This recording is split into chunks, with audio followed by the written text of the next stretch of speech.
Bonjour à toutes, bonjour à tous. Alors, comme je vous l'avais déjà dit, hein, cette chaîne sera dédiée à des communications, des messages, de guides de lumière, des Melchisédek, mais aussi d'autres guides.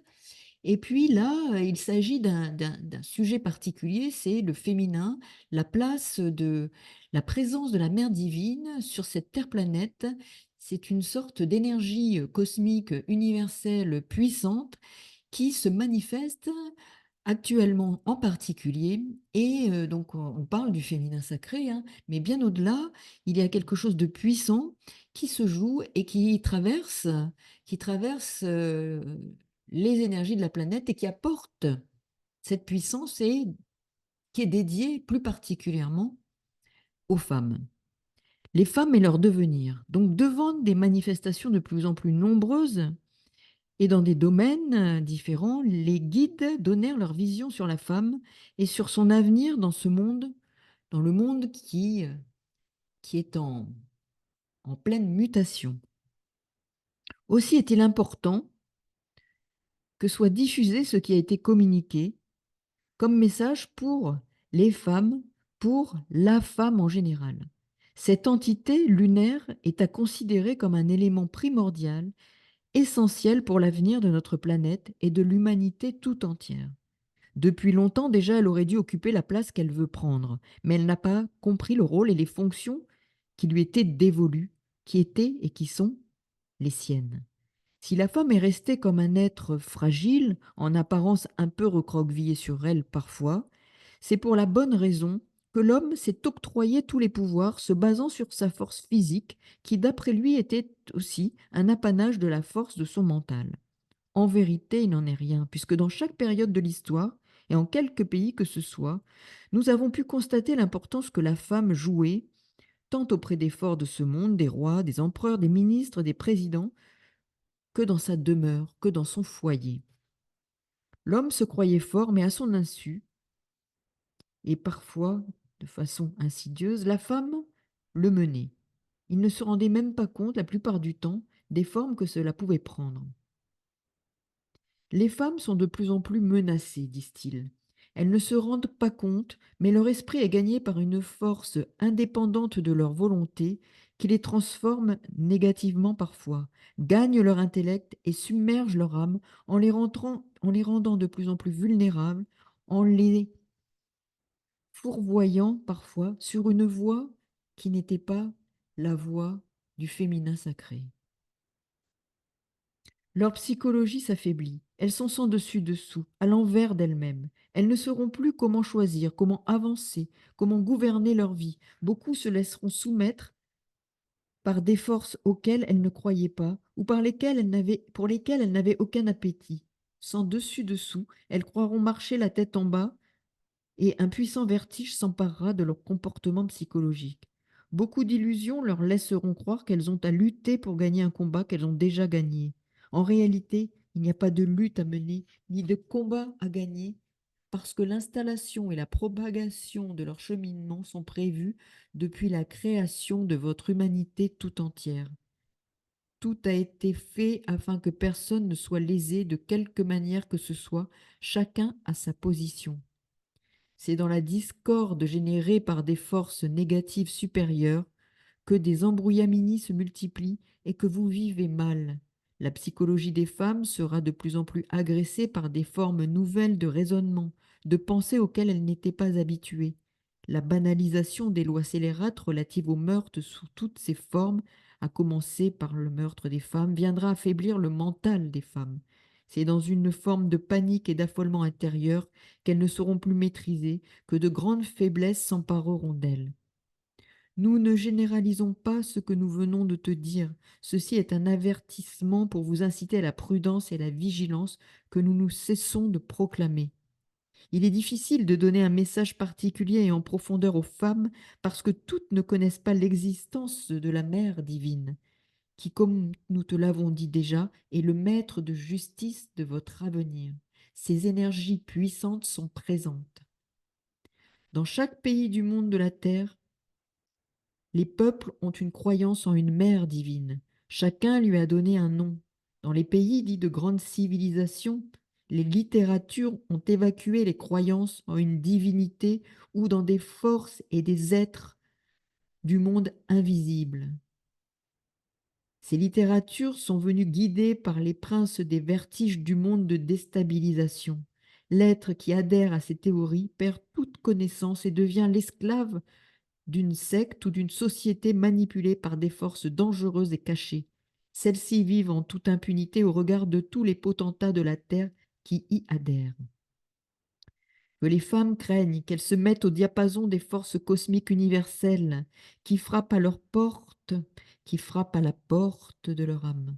Leur intuition se trouvera enrichie, car c'est là que se trouve leur vérité première fondamentale, à laquelle elles ont droit pour rayonner.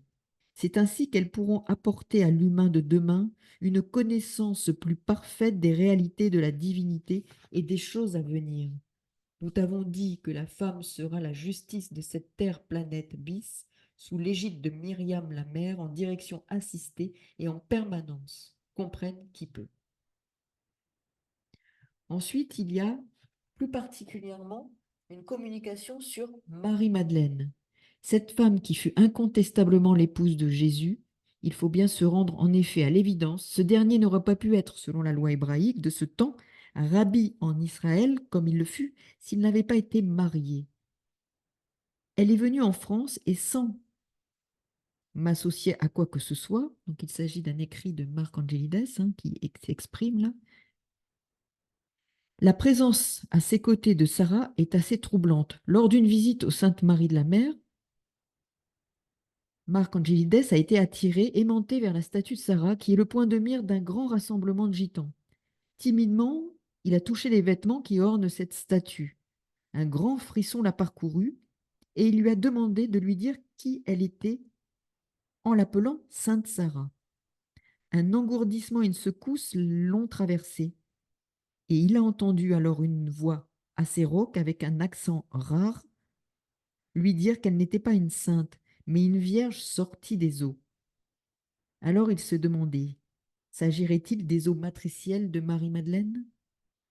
Cette période apocalyptique nous ouvre la possibilité de savoir que la révélation de ce qui nous a été interdit jusqu'à présent va prendre visage et tournure afin que rien ne reste dans l'ombre de l'oubli et du mensonge.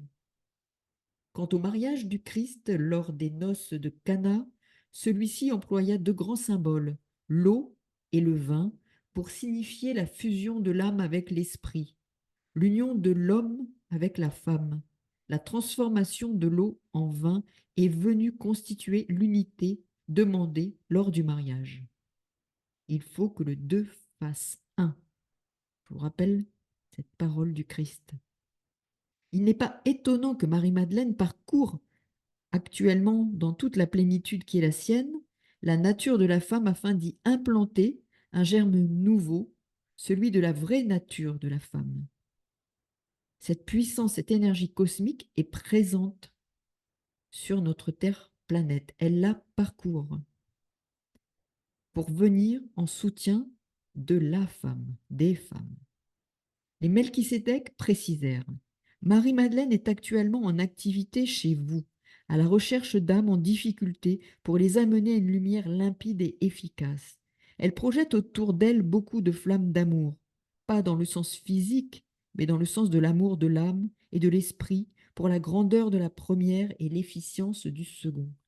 Sa fonction essentielle consiste à apporter à l'âme et l'esprit des femmes qui, au fond d'elles, cherchent un mode de vie différent, des bases essentielles de la vérité fondamentale.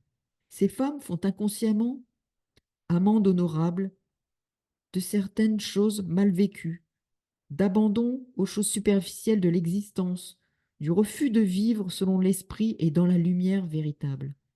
C'est dans leur sommeil ou dans leurs moments de réflexion, de tristesse, que l'esprit de Marie-Madeleine, cette énergie puissante, s'empare de leur âme en perdition parfois, afin de les structurer, de les rendre lumineuses, identiques à du quartz rose. En fonction de leurs demandes intérieures et des regrets parfois qu'elles manifestent en elles-mêmes, de ces doutes, ces femmes sentiront des changements auxquels elles n'étaient pas préparées et auxquels elles ne s'attendaient pas. Elles vivront une forme de conditionnement qui les tirera vers la lumière, les hissera au bord du grand lac, constitué par les pierres de tous les humains et des saints. Ceux-ci ont passé leur vie et continuent à le faire, à supplier Dieu par l'intermédiaire de la Mère divine, afin que cessent les dysfonctionnements qui fatiguent leur vie intérieure actuelle. Les débordements, de quelque nature qu'ils soient, ne sont jamais bons ni dans un sens ni dans l'autre. Que l'on appartienne à une vie sacerdotale ou à un autre type de vie, il faut que chacun prenne conscience et vive selon l'esprit.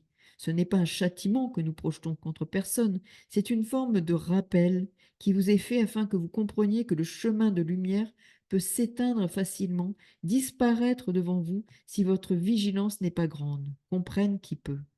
Vous n'en avez pas fini des découvertes que vous ferez au fur et à mesure que viennent les temps de ces fins d'un temps, de ce temps qui a assez duré.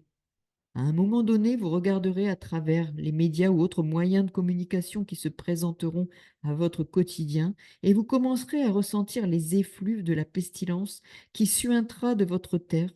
Ce moment arrive. Des réveils intérieurs, des prises de conscience vous conduiront à une meilleure conduite de la gestion des affaires de vos âmes par la purification dont elle a besoin grâce à la force de votre esprit. Avant que n'ait lieu le grand partage des jours de lumière d'avec les jours des ténèbres, nous voulons parler du partage définitif. Il s'effectuera une sorte de Pentecôte où le divin Paraclet, maître grandiose de cette parousie, accordera à ceux qui l'ont toujours désiré de comprendre tout. Il distribuera les dons qui sont les siens harmonieusement. La moisson pourrait être grande, mais tous ne pourront avoir accès au ramassage et à la cueillette des valeurs divines. Ne doutez pas, ne doutez pas, la grande clé est donnée à celui qui ouvre les portes de la destinée de l'humain. Cette porte toute d'or translucide, brodée de rubis et de vermeil, ainsi que d'améthyste, resplendissante de la joie des saints de gloire, s'ouvre à ceux qui le méritent et qui cherchent à pénétrer dans le royaume de Dieu pour vivre selon les lois de l'esprit, la plénitude du bonheur et la récompense des siècles passés en souffrance et sans joie. Il est nécessaire de savoir que la loi de justice sera proclamée par l'avènement de l'Esprit Saint, qui est aussi la mère, mère de sécurité, mère de justice, mère consolatrice, mère porteuse de vie et d'espoir. C'est l'Esprit lui-même. Comprenne qui peut. Merci pour votre écoute et je reviendrai bientôt avec d'autres messages, communications et informations concernant ces mondes dits invisibles et pourtant tellement présents. À bientôt, bonne soirée, au revoir.